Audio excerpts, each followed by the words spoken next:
My name is Chen, and I thought I knew what betrayal looked like until the night my perfect life shattered in the most unexpected way possible.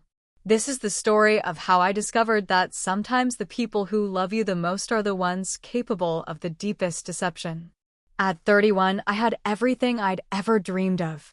A successful career as a marketing director for a tech startup in Austin, Texas, a beautiful craftsman house in South Austin with a garden I'd lovingly cultivated, and most importantly, a marriage that everyone envied.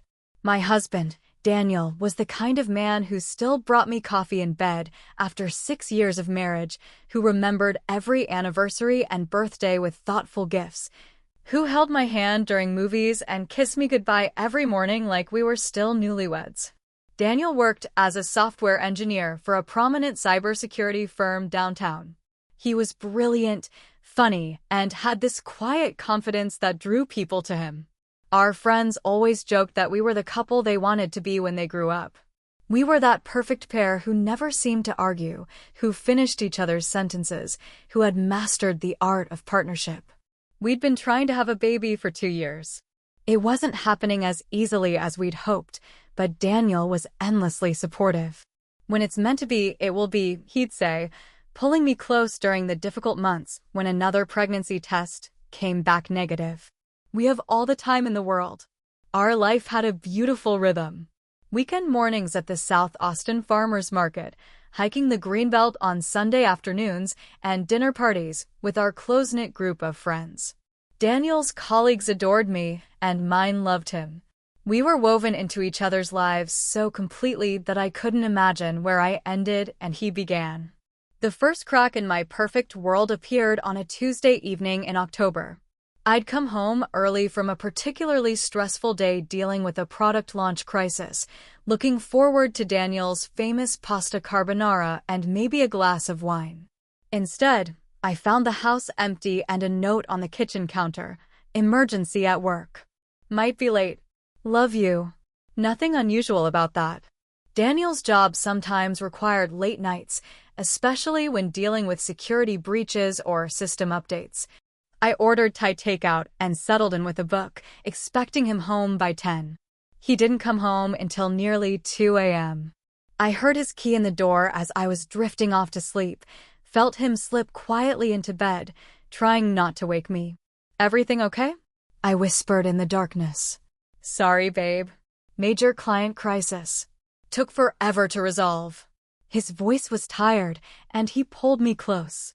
Go back to sleep. I should have asked more questions. I should have noticed that his clothes didn't smell like the office, that he seemed more energized than exhausted, that his phone was suspiciously silent for someone who'd just dealt with a work emergency. But I trusted Daniel completely. Trust was the foundation of everything we'd built together. The late nights became more frequent over the next month. Always work on emergencies, always last minute. Daniel was apologetic, bringing me flowers and planning special weekend activities to make up for his absence. If anything, he seemed more attentive than usual, more affectionate, more eager to prove his love. I'm sorry I've been so busy lately, he said one Saturday morning as we lay in bed, autumn sunlight filtering through our bedroom windows. Once this project wraps up, things will go back to normal. What project? I asked, realizing I didn't actually know what was keeping him so busy. A brief pause. New security protocol for a major client. Very confidential. I can't really talk about it. I nodded, understanding. Daniel's work often involved sensitive information. I'd learned not to pry into the details of his projects. But something nagged at me. Maybe it was the way he changed the subject quickly, or how his phone seemed to be perpetually face down when we were together. I couldn't shake the feeling that something was off. The breaking point came during our 6th wedding anniversary dinner. We were at Josephine House, the same restaurant where Daniel had proposed 3 years earlier. He'd reserved our favorite table on the patio, and everything was perfect. The food, the wine, the soft lighting.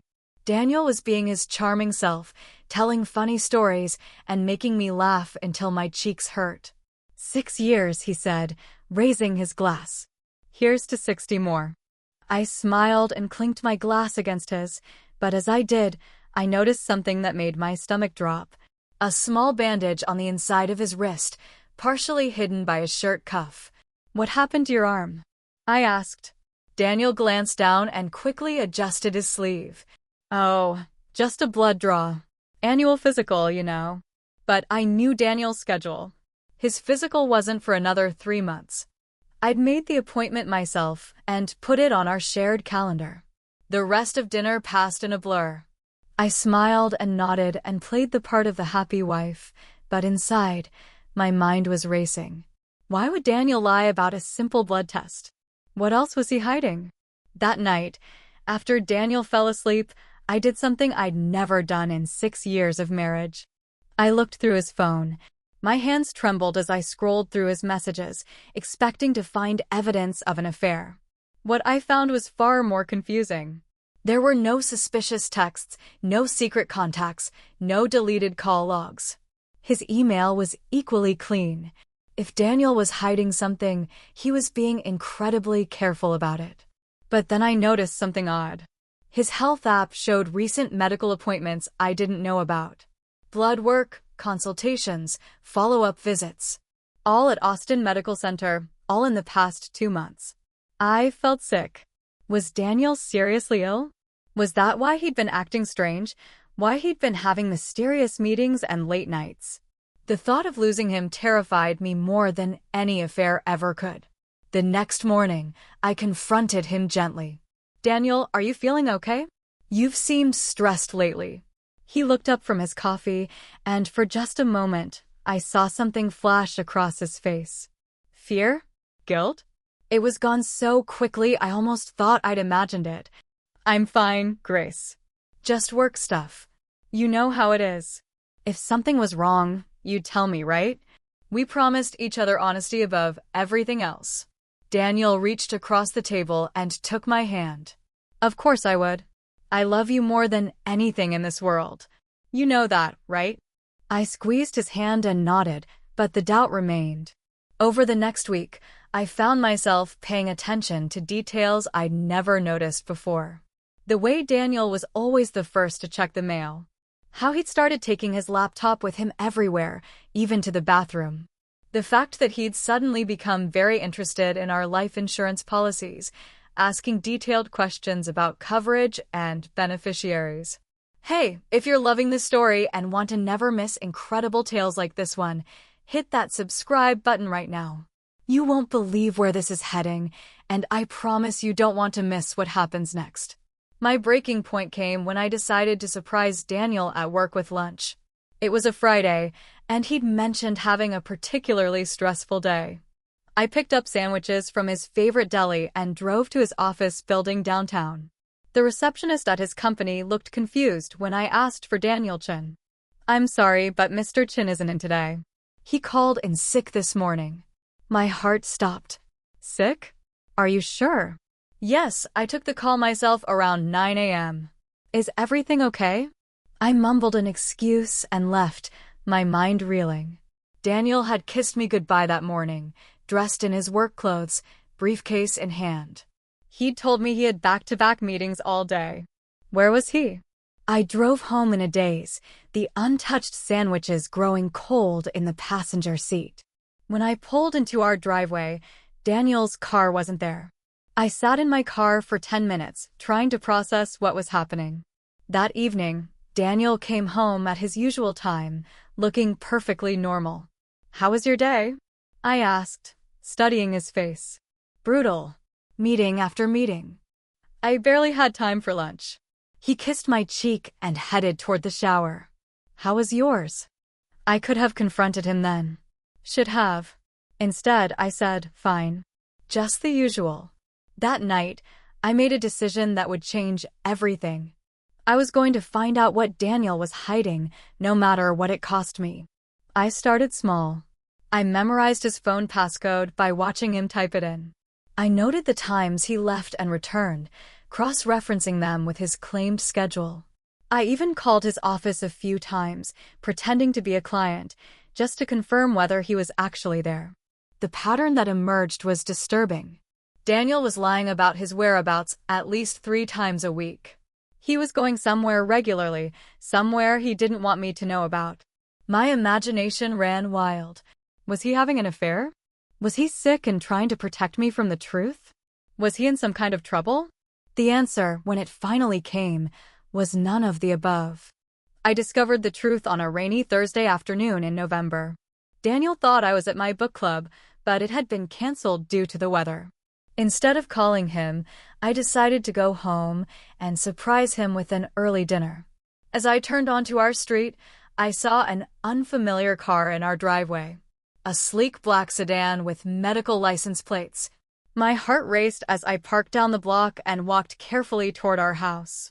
The front door was unlocked. I could hear voices coming from our living room, Daniel's voice and another man's, speaking in low, serious tones. The results look good, the stranger was saying. Everything is progressing exactly as we hoped. And the timeline? Daniel asked. 6 to 8 weeks, maximum. After that, you should have everything you need. I crept closer to the living room entrance, trying to make sense of what I was hearing. Grace doesn't suspect anything? The man asked. Nothing. She thinks I've been working late. I hate lying to her, but it's necessary. The deception is temporary. Once this is over, you can tell her everything. I hope she'll understand. I hope she'll forgive me. My mind was spinning. Who was this man? What were they talking about?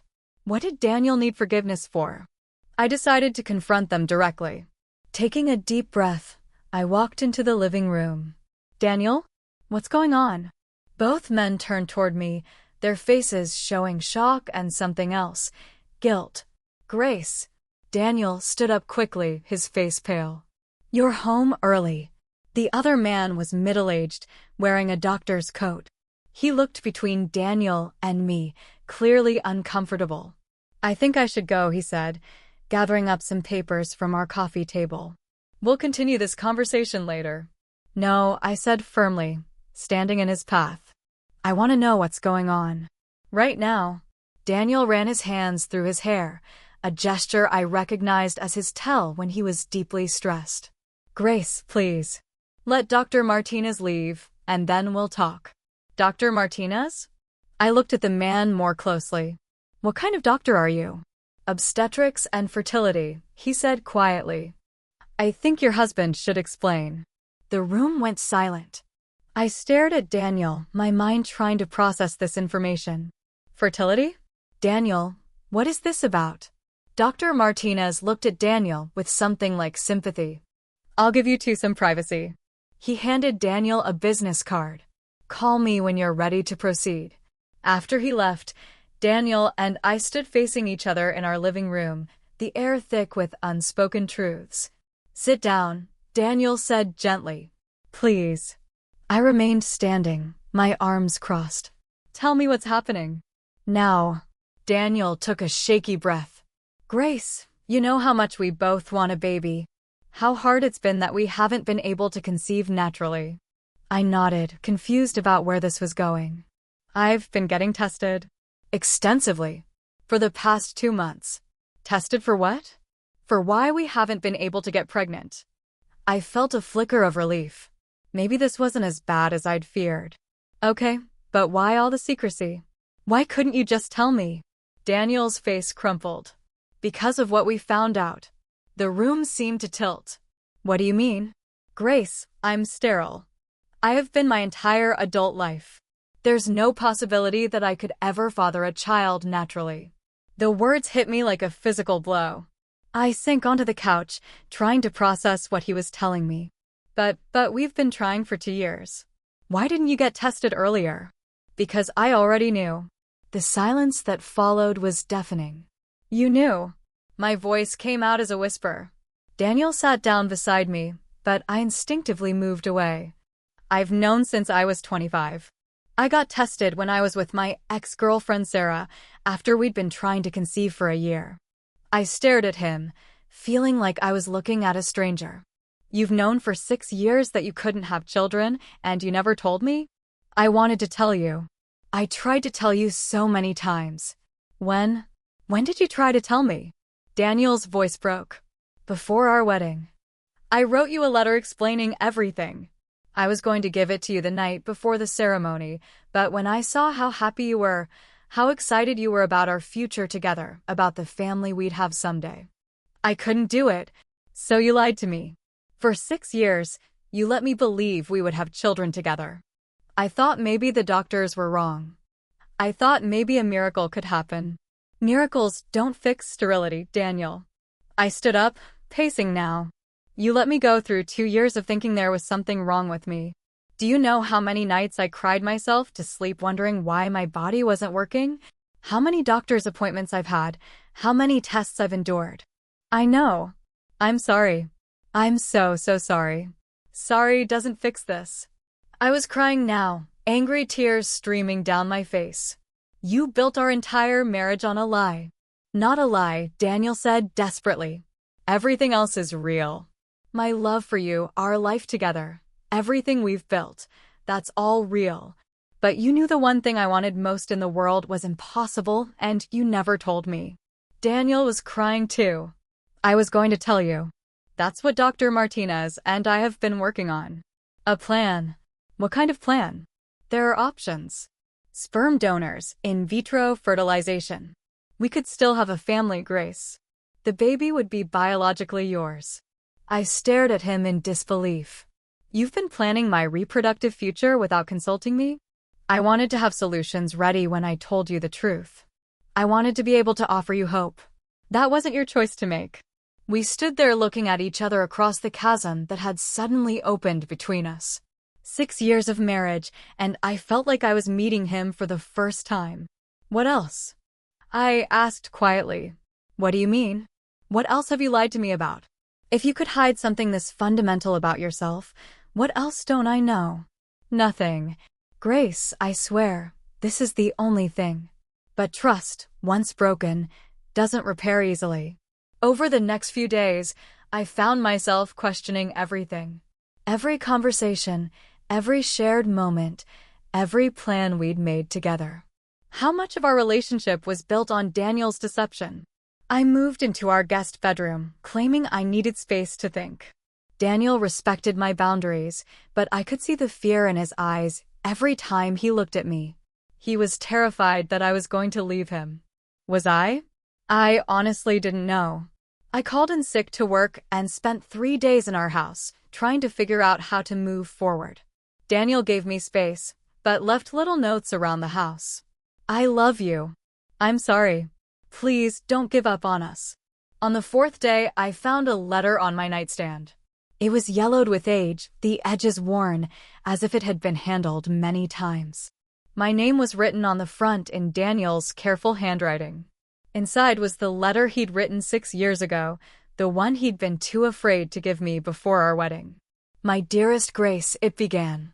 Tomorrow we'll promise to love each other for the rest of our lives, and I want that promise to be based on complete honesty. There's something about myself that I need you to know, something that might change how you feel about our future together. The letter went on to explain his condition, his fears, his desperate hope that love would be enough to overcome this obstacle. It was raw and honest and heartbreaking. I know this changes things, the letter concluded. I know this might change everything, but I love you enough to give you the choice, even if it means losing you. Because you deserve to know who you're marrying, completely and truly. At the bottom, in fresher ink, was a new note. I should have given this to you 6 years ago. I should have trusted you with the truth. I should have trusted our love to be stronger than my fear. I'm sorry it took me so long to find the courage. I sat on the bed holding that letter, crying for the woman I'd been 6 years ago, who would have married Daniel anyway. Who would have chosen love over the possibility of biological children? Who would have been grateful for his honesty instead of devastated by his deception? But I also cried for the woman I'd become, who had spent 2 years believing her body was failing her, who had endured the monthly heartbreak of negative pregnancy tests, who had built her dreams around a future that was never possible. That evening, I found Daniel in the garden, deadheading the roses we'd planted together our first spring in this house. I read your letter, I said. He looked up, hope and fear warring on his face. And? I would have married you anyway. 6 years ago, if you'd given me that letter, I would have married you anyway. His shoulders sagged with relief. But that's not the point, I continued. The point is that you didn't trust me enough to let me make that choice. You decided for both of us what our marriage would be built on. I was afraid, he said quietly. Of what? Of losing you. Of not being enough for you. I sat down beside him on the garden bench we'd picked out together at an antique shop in Round Top. Daniel, do you know what the worst part of this is? He shook his head. It's not that you can't have biological children. It's that you didn't trust our love enough to survive the truth. We sat in silence for a while, watching the sun set over our garden. Can you forgive me? He asked finally. I don't know, I said honestly. I want to. But I don't know how to rebuild trust from here. What do you need from me? Time. Honesty. Patience. You have all of that. You have everything I am. Over the next several weeks, we began the slow process of rebuilding our marriage. Daniel moved back into our bedroom, but things were different between us. We talked more than we ever had before, about everything, his fears, my dreams, the family we might still have together someday. We started couples counseling with Dr. Sarah Kelman, a therapist who specializes in fertility issues and marriage counseling. She helped us understand that Daniel's deception, while wrong, came from a place of love and fear rather than malice. Trust is like a bone, she told us during one session. When it breaks, it can heal stronger than before, but it takes time and careful attention. Slowly, carefully, we began to heal. We explored the options Dr. Martinez had presented: sperm donation, adoption, and IVF. We also explored the possibility of remaining childless, focusing on the family we'd chosen rather than the one we'd never have. I fell in love with you, not your genetic material, I told Daniel one night as we lay in bed, finally comfortable in each other's arms again. I should have trusted that, he replied. I should have trusted us. 6 months after the truth came out, we made a decision. We would try IVF with a sperm donor. It wasn't the path we'd originally envisioned, but it was our path, chosen together with complete honesty. The process was emotionally and physically exhausting. The hormone treatments made me moody and bloated. The procedures were invasive and uncomfortable. But Daniel was with me every step of the way, holding my hand during injections, driving me to appointments, and celebrating each small milestone.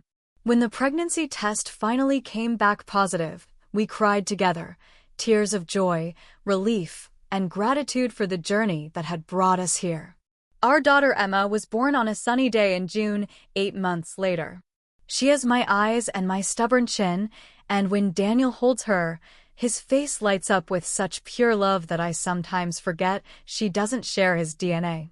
She's perfect, he whispered the first time he held her, tears streaming down his face. She's ours, I replied, and I meant it completely. The betrayal that nearly destroyed our marriage ultimately made it stronger. We learned that love isn't just about the good times. It's about choosing each other even when things are difficult, even when trust has to be rebuilt from scratch. Daniel still struggles with guilt over his deception. I still sometimes wonder what our life would have looked like if he'd been honest from the beginning.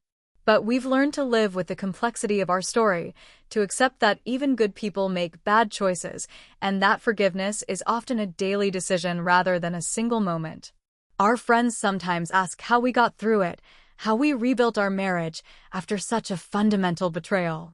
The answer is, very carefully, one day at a time, with a lot of help and an enormous amount of love. Daniel never lied to me again. About anything. Sometimes his honesty is almost brutal. He tells me when he's scared, when he's struggling, when he needs help. But I'd rather have difficult truths than comfortable lies. We joke now that we have the most over-communicated marriage in history. We talk about everything, sometimes to the point of exhaustion. But we never want to risk the kind of silence that almost destroyed us. Emma is 2 years old now, and we're trying for a second baby. This time, there are no secrets, no false hopes, no hidden medical appointments. We're in this together, completely and honestly. Sometimes I look at Daniel playing with Emma in our garden, and I'm struck by how much we've both grown. The man who was too afraid to trust me with the truth has become someone who shares everything, even when it's difficult. The woman who thought love should be easy has learned that real love requires work, forgiveness, and the courage to start over. We're not the same couple we were before the truth came out. We're something different, something more deliberate and intentional. We're a family built on choice rather than assumption, on honesty rather than hope. And that, I've learned, is a much stronger foundation than the one we started with. Grace's story reminds us that even the deepest betrayals can become opportunities for growth and deeper connection. Sometimes the people we love make choices that hurt us, not out of malice, but out of fear. The question isn't whether we'll face deception in our relationships, it's how we'll choose to respond when we do. In the end, Grace and Daniel's marriage survived not because the betrayal wasn't real or serious, but because they were both willing to do the hard work of rebuilding trust.